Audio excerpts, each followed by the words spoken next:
Fala, parceiro, tudo bom com vocês? Sejam todos muito bem-vindos ao Belcast, um podcast onde a tecnologia está ao alcance de todos. Eu sou o Fábio Comete, do time de gestão da Belfone, e esse é o Belcast on the Road. Estamos na rua para conhecer as histórias e as trajetórias dos nossos parceiros. E esse episódio, o 7º episódio da temporada 2023 do Belcast, é um oferecimento da Intelbras. Bom, pessoal, estamos aqui hoje na BHC Sistemas, localizada em São Paulo. E nós vamos contar aqui a trajetória da BHC. Com mais de 15 anos de experiência no mercado, a BHC Sistemas de Segurança nasceu com o propósito de ser diferente, pois acreditam que seus clientes buscam soluções diferenciadas e personalizadas. A BHC Sistemas atua criando soluções em tecnologia de segurança, imagem, controle de acesso, infraestrutura e monitoramento, integrando sistemas e equipamentos de alta disponibilidade, sempre homologados pelos órgãos competentes e por sua equipe de engenheiros. E para falar da BHC, ninguém melhor do que ele. E agora, gente, desculpa, eu vou ter que ler, que o cara é simplesmente uma fera do nosso mercado de segurança. Bom, ele é CEO, fundador, investidor, mentor de startups e pequenas e médias empresas, apresentador, escritor e influenciador do meio de tecnologia e segurança. Adalberto Benhaja, bem-vindo ao Belcast. Muito bom, Fábio. Obrigado por ter feito o convite e estar aqui na BHC. É uma honra receber vocês aqui na BHC. As portas estarão sempre abertas para vocês. Vamos lá, vamos bater um papo aí, um pouquinho mais sobre o nosso mercado, sobre tecnologia no geral. Um prazer estar com vocês. Legal, cara. Obrigado. É uma grande honra para mim estar aqui hoje, falando com um cara que é tão relevante aí no nosso mercado de segurança. Muito obrigado pela abertura das portas da BHC para Belfone. Estarão sempre assim, fica à vontade. Legal, cara. Bom, falando de BHC, né, Adalberto? Em que momento da sua vida, cara, você decidiu começar esse negócio, a BHC? Legal. Bom, desde criança, moleque, assim, eu sempre tive a vontade de criar coisas, de fazer onde não tem, passar a ter. Resolver problemas. Muito cedo eu entendi que resolver a dor das pessoas é o que gerava valor. Tem uma passagem, vou ser breve aqui, mas assim, quando eu tinha 14 anos, um dia eu estava voltando da escola e eu venho de família humilde, sempre estudei em escola pública e tudo mais. Eu estava voltando da escola e eu queria trabalhar porque eu queria ganhar algum dinheiro, porque eu queria pintar uma bicicleta que eu tinha ali. Quando eu estava voltando, eu passei na frente de um imóvel perto da casa dos meus pais, né? E tinha um senhor ali reformando aquele imóvel. Eu percebi que era porque seria algum comércio, algum negócio. Legal. E aí eu bati na porta ali, saiu um senhor, o seu Armando, e falei para ele, moleque, 14 anos, falei para ele o que ia ser lá. Ele falou que ia ser uma fábrica de arma de chumbinho. Olha isso, cara. Aí eu falei, legal, quero trabalhar com o senhor, né? Posso trabalhar com o senhor? Aí, obviamente, que ele queria falar não, né? Ia contratar um menino de 14 anos. Aí ele jogou lá, tentou, qual foi a desculpa que ele deu? Ele falou, não dá, porque ele viu que eu estava com o uniforme da escola, era mais ou menos meio dia e meio. Ele falou, não dá porque eu preciso contratar alguém que trabalha o dia inteiro aqui. E você estuda, tal, não vai dar. Legal. Para ele estava me dispensando. Para mim, ali eu consegui entender que ele tinha um problema e que eu precisava resolver o problema dele. Ele queria contratar alguém para trabalhar o dia inteiro e eu só podia trabalhar à tarde porque eu estudava de manhã.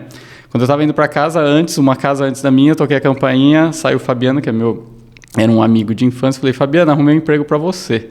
Você topa trabalhar de manhã? Porque ele estudava à tarde. Ele falou, pô, legal, eu topo. Aí voltei lá, 15 minutos depois, falei, senhor, mano, resolvi seu problema, tenho quem trabalha o dia inteiro. Meu amigo Fabiano vai trabalhar de manhã e eu trabalho à tarde aqui. Olha só. Ele ficou tão sem jeito que contratou a gente. Contratou os dois. E aí, trabalhei lá 3, 4 meses, porque obviamente o foco era o estudo, mas foi o suficiente de eu arrumar o dinheiro que eu queria lá para pintar e reformar minha bicicleta. Mas ali eu entendi que resolver dor das pessoas gera valor. Ele tinha um problema, eu resolvi o problema dele e ele me pagou por isso. E aí, desde então, eu comecei a ver que aquilo era uma possibilidade.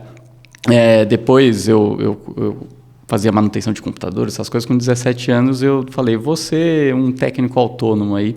E aí tinha uma empresa que tinha 15 computadores que eu peguei um contratinho de manutenção com eles. Olha aí, já começou ali, né? Aí ali dá uma manutenção, instalava um Windows, esses negócios. E aí, quando você está disposto, é uma segunda lição que eu levo, que é assim, quando você, para ter sucesso, para conquistar coisas, você precisa trabalhar forte, precisa ser dedicado, precisa estudar. Mas tem um ponto que é muito forte, você precisa estar disponível para o sucesso te encontrar. E o sucesso não vai te encontrar se você estiver fazendo as coisas comuns. Você precisa estar se arriscando a fazer coisas diferentes para que o sucesso tenha mais chance do sucesso te encontrar. Eu estudava de manhã também e atendi esse cliente na parte da tarde. E aí, pouco tempo depois, uns 3 meses, essa empresa que tinha 15 funcionários ganhou uma concorrência. Na época, a Telefônica tinha comprado a Telesp e a Telefônica estava terceirizando diversos departamentos dela. E um dos principais departamentos ela terceirizou para essa empresa que tinha 15 funcionários que eu dava manutenção. Olha aí. E aí, eu fiquei sabendo que eles iam ter um desafio, que eles iam receber 700 funcionários da Telefônica. Da noite para o dia, eles iam receber 700 funcionários e teriam que montar diversos escritórios, esse tipo de coisa. Ali, eu pensei de novo nesse negócio de resolver dor e falei, cara, qual vai ser a maior dor desses caras?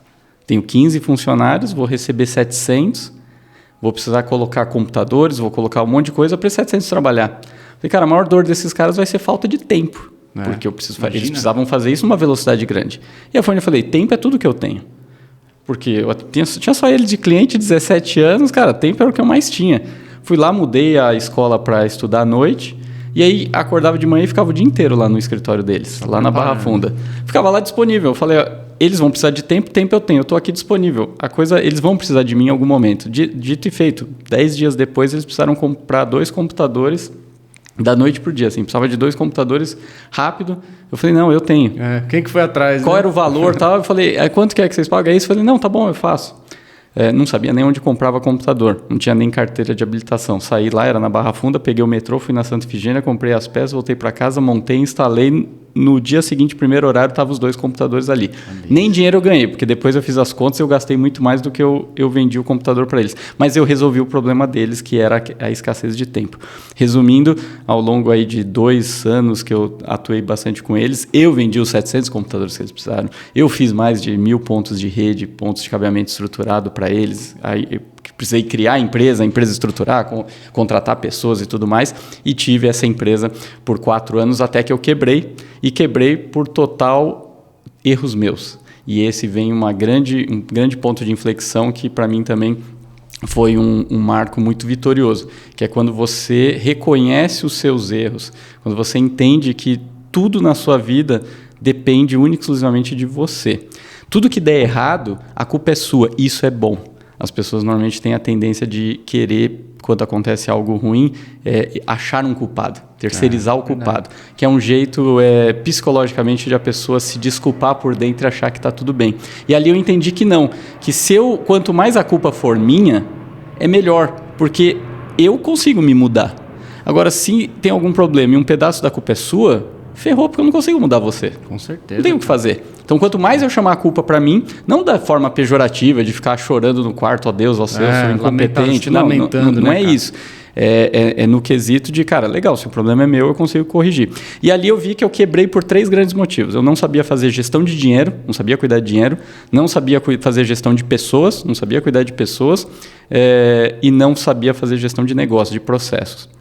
Que era tudo que eu não tinha nesse meu primeiro negócio. Porque eu sabia vender e entregar o que eu vendia. Eu achava que isso era o suficiente. Que se eu vender bastante e eu entregar tudo que eu vendi, a empresa é de sucesso. E eu entendi que não. Tanto é que hoje, anos depois, eu sempre falo que eu vejo muitas empresas quebrarem porque vende muito. Mas eu nunca vi uma empresa crescer porque tem muita gestão. Com muita gestão, você sobrevive com poucas vendas. Com muita venda sem gestão, você quebra. E aí foi o que eu fui estudar. Falei, cara, eu preciso estudar sobre esses 3 pontos. E aí, para isso, quebrei a empresa, 22, 23 anos, tinha acabado a faculdade de engenharia, legal, só que eu preciso ganhar dinheiro para pagar as contas. Claro. E aí fui para o mercado. Fui para o mercado procurar emprego e caí numa empresa de segurança eletrônica, Intersafe. E ali fui aprovado um processo seletivo e fui trabalhar com eles de vendedor para o mercado corporativo, tal, que eles acharam legal essa pegada de... Como eu estudei engenharia eletrônica, que seria legal atuar comercialmente, mas com conhecimento técnico. E aí me encantei. No primeiro ano já fui o vendedor que mais vendeu na empresa. Legal. Aí depois fui para outra empresa que é a Task Sistemas, que é uma empresa também de controle de acesso, vídeo monitoramento. E aí me apaixonei pelo segmento de segurança. Aí, chegando no ponto da sua pergunta, por que a BHC? Porque quando eu entro no mercado de integração, eu gosto de ver que a gente atendia de fato o que o cliente precisava, mas não 100%. Era muito comum naquela época, a empresa, por exemplo, vendia a câmera e o cliente tinha que dar o ponto de rede. Sim. O cliente tinha que dar o ponto de elétrica. Você vendia a catraca, aí o cliente que tinha que achar um pedreiro, alguma coisa para fixar a catraca no chão, fazer contrapiso. Aí eu vi que, caramba, a gente nunca entrega 100%. A gente está falando que vende solução porque a câmera tem tecnologia. A gente fala que está entregando solução porque o gravador tem um software inteligente ali, ok. Mas para o cliente resolver o problema não é ser auto-tecnológico. Resolver o problema dele é ele só te contratar e está resolvido o problema. E a solução que ele precisava não era só tecnologia. Se ele está contratando uma catraca, o que ele precisa? Ele precisa ter a catraca controlando o acesso dele. Se você não fixar a catraca no chão, esquece, né? O que adianta você ter tecnologia? Né? Não faz sentido.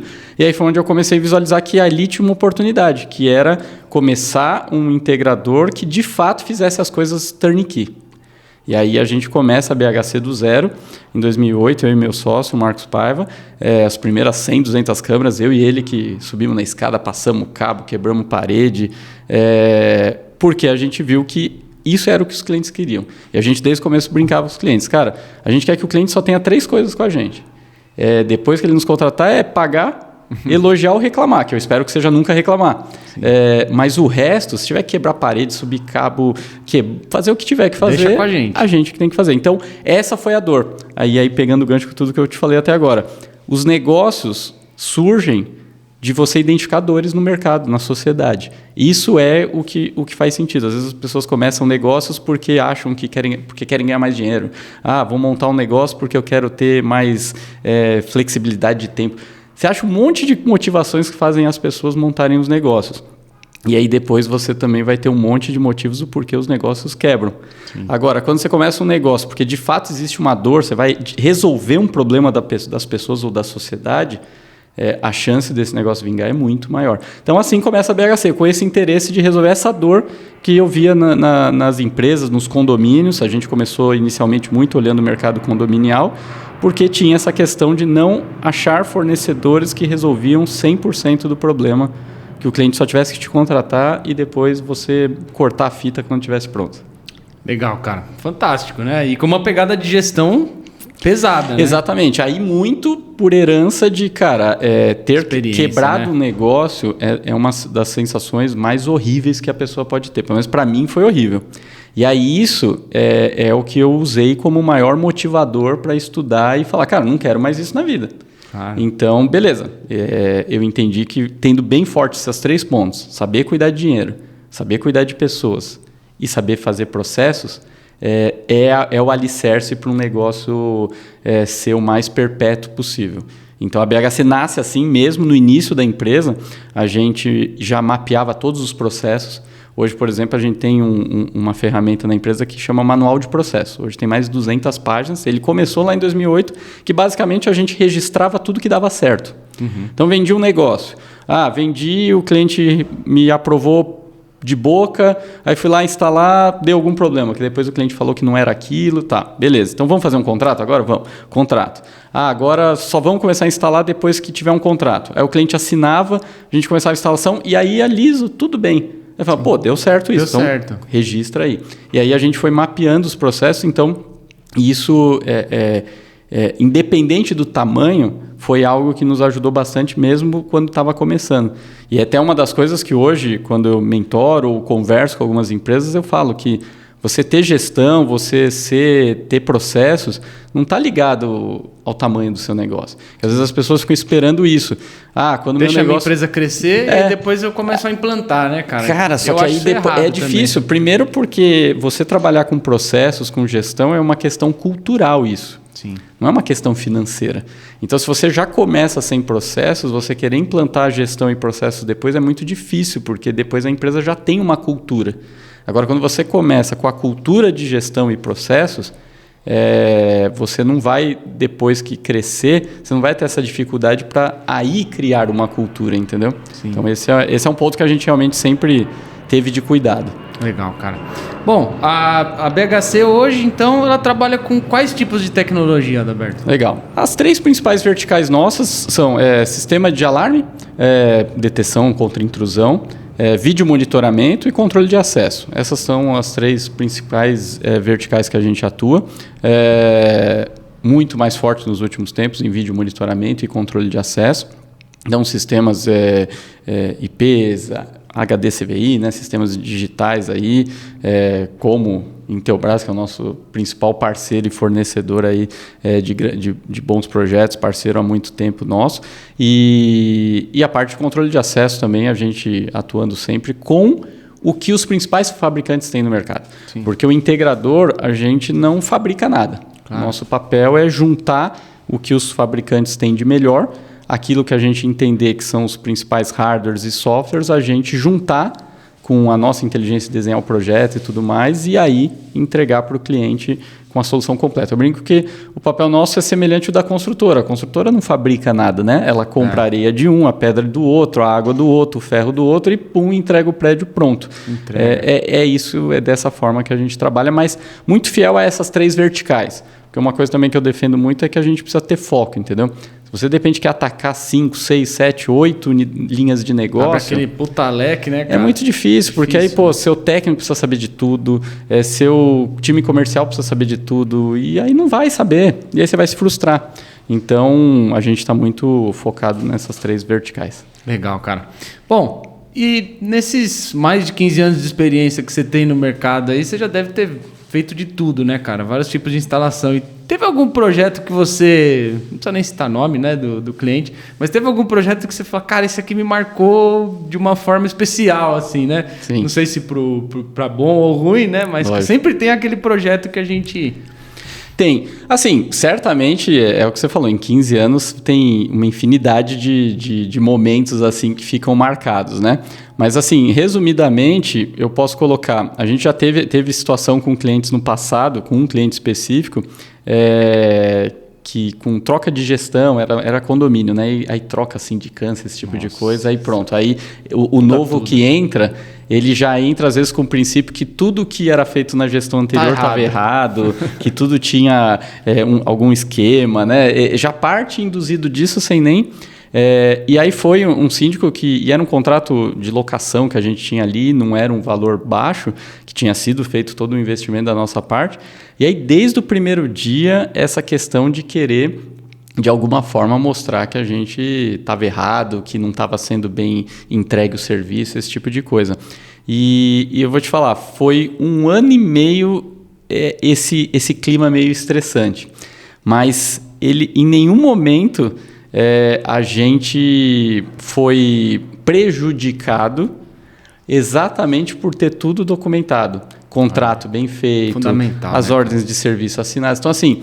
ficava no máximo uma questão pessoal dele. E aí, depois de 1 ano e meio, até os conselheiros tiraram ele, porque era uma pessoa razoavelmente chata, né? E a gente continua ali. Mas o que era a lição disso? Que é o que eu também falo para alguns. Sabe aquele ditado de o cliente tem sempre razão? Cara, eu acredito médio nessa frase. Eu acho que só precisa ser completada. O cliente tem sempre razão, vírgula, quando ele tem razão. E aí, por isso que você precisa... então, assim, se você tem contrato, você está documentado, você vai conversar de forma cortês, educada e tudo mais, cara, você não tem para que ficar recuando, não. Porque às vezes eu vejo pessoas que o instalador, o integrador, ele fez de tudo... ele está sendo agredido, vamos dizer, sobre os contratos que ele tem ou o que foi acordado, e às vezes ele recua por conta de que o cliente tem sempre razão. Mas quando você tem documentado, cara, mostra e não tem essa de que porque ele é cliente você tem que aceitar tudo que ele fala. Então esse foi um caso que a gente conseguiu, não foi fácil, mas a gente conseguiu sair beneficiado por conta de ter tudo documentado. Agora, tem alguns projetos também tecnicamente bastante interessantes, como há 2 anos atrás a gente implantou um projeto bem bacana com a solução de drone, com inteligência artificial, que foi um desafio, é uma coisa, né? É razoavelmente nova aí no mercado. Né? Enfim, e tem alguns projetos interessantes. Por exemplo, a gente tem a solução de gravação de câmeras em nuvem, né? E aí, quando você grava a câmera em nuvem, os clientes, e a gente mesmo olha muito que você oferece para o cliente como um backup, uma contingência da imagem, né? Para se de repente o gravador lá no cliente der algum problema, você tem a imagem gravada na nuvem. Então você usa sempre esse argumento para fazer a venda. E teve uma empresa, uma grande empresa, que a gente tem implantado essa solução, e não porque ele viu valor nisso. Ele viu valor porque o pessoal de TI não liberava que ele deixasse as imagens de algumas unidades para os gerentes de algumas unidades dele acessar fora da rede deles. Então, por exemplo, um gestor lá da expedição, quando estava na casa dele, queria ver as imagens da doca lá, saber se está tudo bem, e o pessoal de TI não deixava. Então, ele tinha esse problema, que os gerentes queriam ter imagens e precisavam para deixar o processo melhor, mas TI não liberava. E na solução de gravação em nuvem, ele achou essa solução. Por quê? Porque ele colocou as câmeras que ele queria compartilhar com essas pessoas na nossa solução de nuvem, e na nossa solução de nuvem fechou uma VPN com a rede dele. Então, quando o cliente ele liberou para o gerente da expedição acessar as câmeras, ele estava acessando via a nossa solução de nuvem, ou seja, que está armazenada na Amazon, ou seja, está acessando via Amazon e não passando pela rede dele, ou seja, não deixando a rede dele exposta. Então, esse é um negócio legal, que às vezes a gente tem um produto que a gente sabe que esse produto resolve uma dor, só que às vezes o cliente enxerga valor para resolver o seu produto resolver outras dores. Então, é legal ficar antenado nisso, que às vezes você vai descobrindo valores que às vezes você nem lembra que seu produto tem, entendeu? Legal, cara.